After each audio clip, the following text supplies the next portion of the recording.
Hello dear friend in Christ, good day. మీరు బాగున్నారు కదూ? ఈ హోప్ ఫర్ టుడే సందేశాల ద్వారా మీరు దినదినము ఆశీర్వదించబడుతున్నారు కదూ?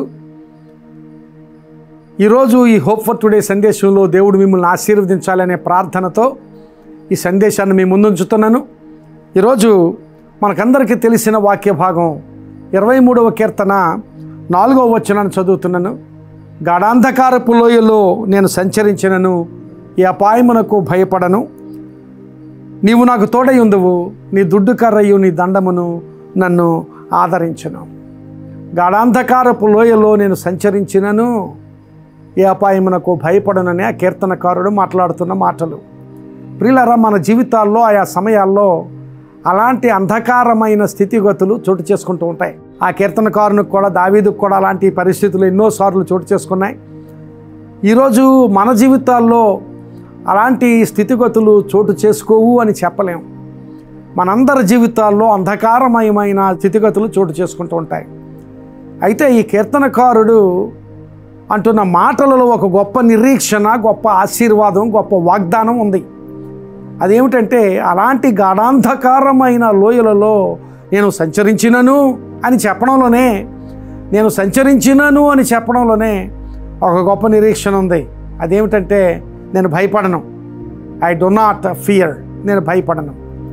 ప్రియులారా, మనకు అలాంటి అంధకారమయమైన స్థితిగతులు మన జీవితాల్లో చోటు చేసుకున్నప్పుడు భయపడతాం సాధారణంగా. ఆరోగ్య పరిస్థితిలో ఏదైనా ప్రమాదకరమైన స్థితి చోటు చేసుకున్నప్పుడు, లేక మన భవిష్యత్తు కోసం చేస్తున్న ప్రయత్నాలు విఫలమవుతున్నప్పుడు, మన బిడ్డల కోసం చేస్తున్న ఆలోచనలు విఫలమవుతున్నప్పుడు, కుటుంబ సంబంధాలు ఏమాత్రం కూడా ఆశీర్వదించదగినవిగా లేనప్పుడు, ఇలాంటివి ఎన్నెన్నో స్థితిగతులు మన జీవితాల్లో చోటు చేసుకుంటున్నప్పుడు అంధకారమయమైన స్థితి, ఆలోచన, అలాంటి అనుభవం మనం పొందుకుంటాం. కీర్తనకారుడు అంటున్న నిరీక్షణతో కూడిన మాటలు ఏమిటంటే, అలాంటి పరిస్థితుల గుండా సంచరించినను, ప్రయాణము చేసినను నేను భయపడను అంటున్నాడు. ఈ దినాన్ని అలాంటి విశ్వాస స్థితిని మనం పొందుకుందాం. ఎందుకంటే, నీవు నాకు తోడుగా ఉంటావు ప్రభువా అంటున్నాడు. నీవు నాకు తోడుగా ఉంటావు గనక నేను భయపడనని. దేవుని వాక్యంలో అనేక మంది భక్తుల జీవితాల్లో గాఢాంధకారమైన లోయలలో సంచరించిన అనుభవాలు మనం చూడగలం.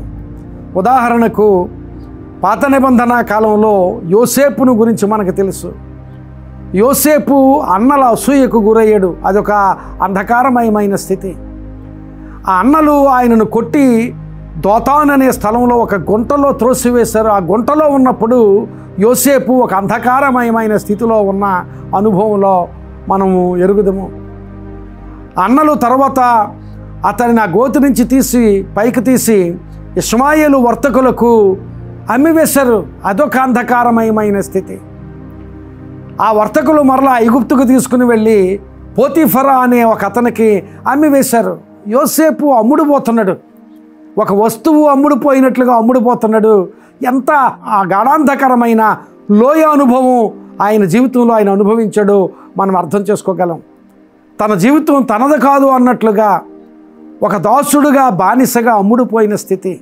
అలాంటి స్థితిలో ప్రియులారా, అలాంటి స్థితిలో కూడా పర్వాలేదు, మంచిగా ఉన్నాను అనుకున్న స్థితిలో మరలా చెరలోనికి వెళ్ళిపోయిన స్థితి.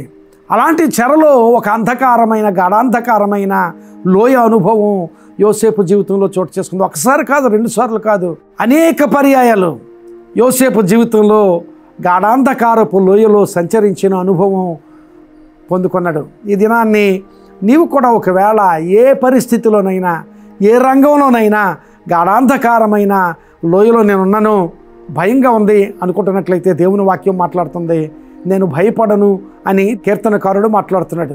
ఆ మాటలు మనం స్వీకరించుదాం.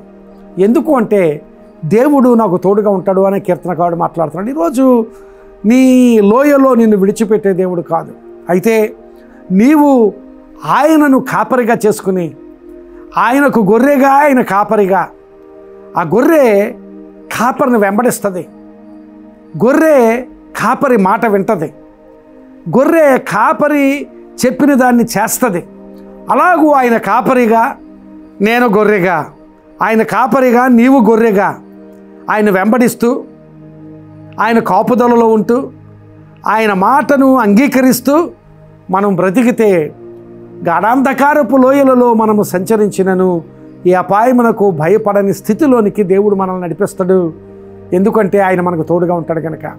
నిజంగా ఆయనను కాపరిగా చేసుకుని నీవు నిజంగా ఆయనకు గొర్రెగా ఉన్న అనుభవాన్ని, ఆ పోలికను ఒకసారి మీ ఆలోచనల్లో విశ్లేషించండి.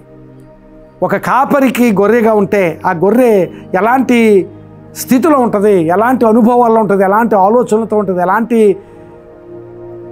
జీవితానుభవంలో ఉంటుంది ఆలోచించండి.